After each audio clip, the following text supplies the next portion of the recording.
Now, how do you make money like a bank? Now, on this video, I'm going to share with you how to make money like a bank. All right? That sounds interesting, isn't it? I've ever wondered and be like, okay, how do these banks make money? And how exactly can I borrow what they do so that I can as well make money? And by the way, and I want you to take a pen and paper and write this down somewhere you'll never forget about it, okay? Banks, if they were to do what they advise you to do as far as the money is concerned, they would close their businesses.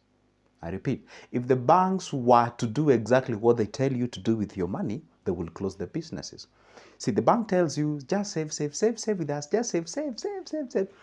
If they were to just save, save, save, save that money, do you know the moment you take that money to a bank, it's actually a liability. So they have to think on how they can make money out of your money so that they can be able to survive.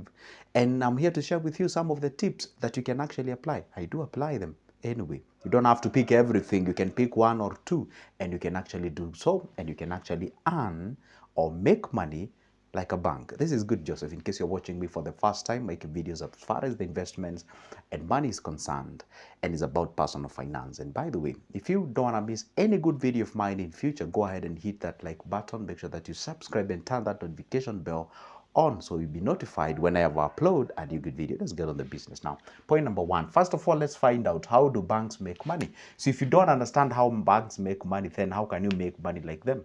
See, first is to understand how banks make money. How banks make money.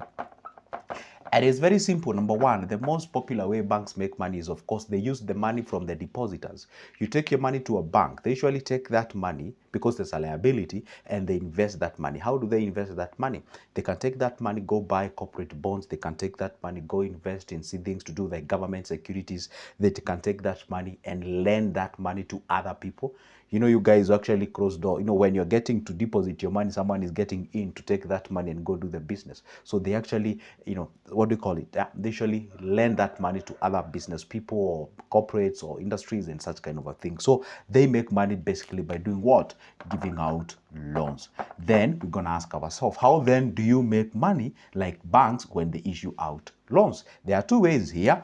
Number one, you can actually do something called the peer-to-peer lending, peer-to-peer lending, commonly known as P2P. Are we together? This P2P is, personally, I've ever done this business, and I think I've ever told you guys, if you're watching me from, or you've come from TikTok, I actually share that I actually engaged in this bit. It's quite lucrative, and of course it comes with its own risks, okay? But if you can do peer-to-peer lending, this is where you're lending your money to individuals, and of course that comes with the interest. Okay, I'm sorry, Muslims do not allow the interest, so this may not be the business for you.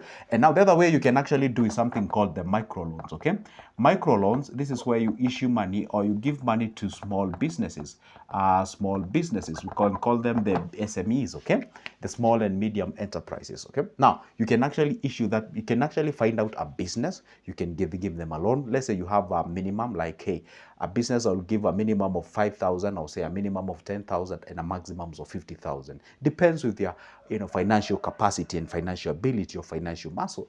Then you can be able to issue those micro loans, and of course have an organized structure and a system that you're having. First of all, I think it's worth to have what you call a lawyer by yourself or an advocate by yourself. Make sure that you have yourself a printed forms where somebody needs to fill in. You fill your form, they fill their form, whoever they're taking the loan, and of course they must present a guarantor. And whatever they're taking a loan, make sure that you find out that they have the capability to actually pay back that loan. That's exactly what I used to do. For example, I used to issue money to Kenyans. Understand when I say Mama Mboga. Mama Mboga simply means these people who run small businesses. And I will check your stock and I'll be like, you know what? Your business is worth 20,000, okay?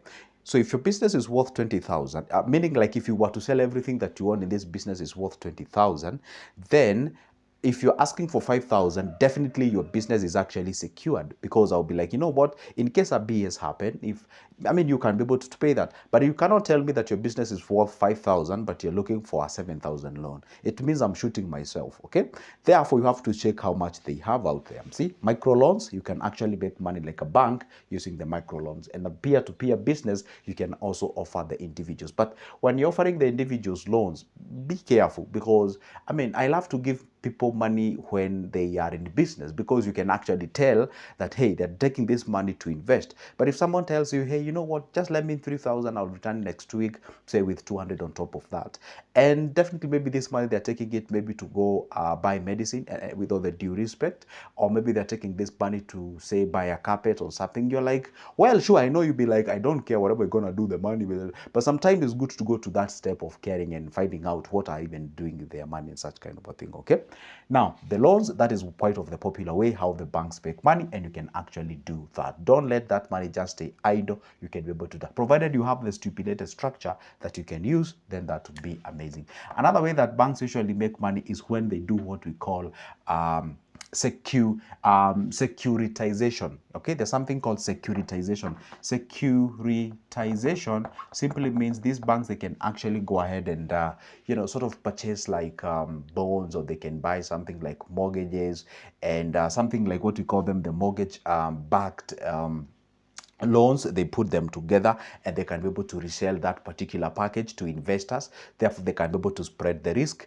It's like having a business, and because you don't want to carry all the entire risk by yourself, you can actually sell some percentage of the shares of that particular business, and you can empty that quote unquote stress to the other people, and therefore you can still be making money out of that. So that is another way that you can actually make money. And how exactly do you do this? If you do have yourself a business and the business is doing good, and you're running the show, you're running everything, business can't run when you're there, when you're not there rather, then it means that you can actually find what we call the venture capitalist. Yeah, the venture capitalist, these are people who are ready to pump in the money into your business. I know that sounds Greek. In Africa, you are like, where do I even get those people? Hey, listen, in Kenya we have investment banks. If you show up to an investment bank and you front the idea and you tell them, I have a business running, does this and this and that, but my hands are tied, I don't have enough capital to do this and that, provided you do justification. There are people who they are valuers who can come to your business, find out, and actually justify whatever you are saying. And there are people with their money, and they can be called upon. You see why you know the reason why people take money to investment banks? Because they want professionals to manage their cash. And some people walking into an investment bank, and they ask the investment bank, you know what, I have 2 million, I would like to invest in a startup, but I don't want to go in the field and find the startups. You people, that is your area, you find the startup for me, and then we're gonna actually do something, and you're gonna benefit as the bank, I benefit as me, and of course the owner of the startup benefits. So you can actually do scrutinization, which is a very, very amazing. It's like scaling your business, selling some percentage of your shares, be able to delegate some things. Once you delegate some responsibilities, then investors comes in, they actually run the show, sometimes even better than you, and you actually don't have to hold all the risk by yourself. So that is another amazing way how you can actually make some cash or make money using the bank's formula and strategy. Another thing that usually banks make money is when they invest in things like corporate bonds, that is corporate bonds.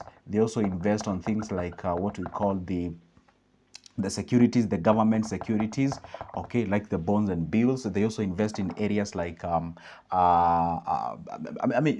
what we call the financial institutions and what have you. Now, what happens is that you can also get yourself, probably you may not get a corporate bond because, hey, this one is quite you have to know somebody who knows somebody, for you to get that. But the government securities are actually open out there. This is the bonds and the bills that I talk about in a million times. So instead of having that money, you can actually invest. And I find some people usually invest on government bonds using the bank's way. Well, it's okay if you don't want to go the entire hassles and bustles of opening the account. For example, in Kenya, you have to open an account with the Central Bank of Kenya. If you don't want to go all that process, then you can decide to, use the bank as your agent, or you can buy that from the secondary market and what have you. But I don't find the reason why you should do that if you can simply open the account by yourself and be able to invest, and you can do something. So you can be able to invest on these government securities and be able to earn something as you move to the next level. Okay, now, the other thing that the banks usually invest on is something called interest or investment portfolio. Investment portfolio Investment portfolio simply means you having a variety of investments in one basket that meets different reasons and different goals, making sure that you spread your risk as much as possible, because you are not supposed to put all your eggs in one basket. The banks also do that. The moment the banks makes money, they invest in different areas. Just like I said, the government bonds and the bills and what have you, they can also get into the real estate. You find that a certain bank has a certain amount of money or certain assets. You realize that the bank is in real estate. You realize that a bank is in certain you get what I'm saying. So you can also use this concept, making sure that you spread all your risks, because there are some areas that banks make money, you may not make money. For example, the transaction charges. I mean, what are you transacting, and how can you make people transact and you'll be able to get yourself in between there and make some cash? You get the thing. So there's some areas or there's some ways how banks make money that you cannot entirely rely on and make some cash. But if you were to get to the investment portfolio, then that will be quite amazing. So that because you're spreading the risk and you're having variety of things that you have invested upon, and you can be able to go ahead and earn something on that matter. Okay. Now, the other area that you can also do something about it is when you do what we call how can I say this? Invest in interest rate spread. There's something called interest rate spread. Interest rate spread. This is actually a formula that is used by banks, whereby you find like if you fix your money, and I think I've been telling you this like a million times, if you fix your money, fixed deposit, commonly known as fixed deposit, let's say they give you say 8%, okay? And then they take that money that you have actually fixed, say you have fixed for an year, they go buy a treasury bill. The treasury bills right now gives you say around 12%. See now, there is a marginal difference between those two, is actually 4%. Now, what happens, this is the money that they didn't have, okay? And of course, you give them that money and they take that money and they make 12%, so they have a 4% on top of that. So this money that they make out there is actually, they take advantage of the risks or the rates or what do you call them? The rates, yeah? How much they're actually borrowing vis-a-vis, or how much are they paying you vis-a-vis, how much they're actually getting out of the return. You even find that the banks usually borrow from the central banks, okay? I don't know how you call it. I was about to say Central Bank of Kenya. I realized that you're watching me from different countries. So they usually borrow the money from the central banks. Yeah? So once they borrow that money, they're given a certain rate. I think in Kenya is around 13%. So they can actually, the commercial banks in Kenya can borrow at 13% from a central bank, and then they can lend that money. Right now in Kenya, interest rate is around 19%, sometimes even 20%.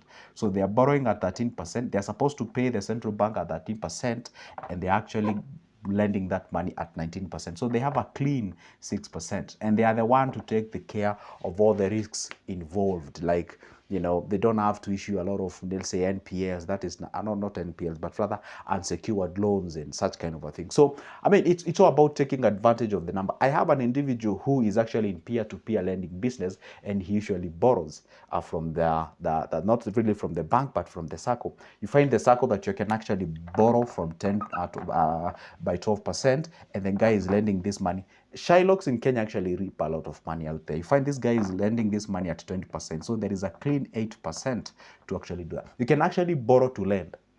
It's quite interesting. But this one is very risky. You know, you have to really know how to play your numbers well. Because sometimes listen what I said, borrowing to lend. I did not say borrowing to invest. But when you say borrowing to invest on, what are you investing on? Somebody do ask me, hey, Joseph, can I actually borrow money and invest in a money market fund? No. But can you borrow to invest in a real estate? Yeah, mathematically that can actually make sense. Although if we dig deep, we actually realize that you can get some other funny figures out there. Anyway, this is good, Joseph, and by the way, don't forget, that is just but examples of how you can actually make money like a bank. And if you borrowed something out of this, hey, go ahead and hit that like button. Make sure that you tell me on the comment section. And by the way, if you have any question, make sure that you hit me. A nice goodbye and see you in the next one.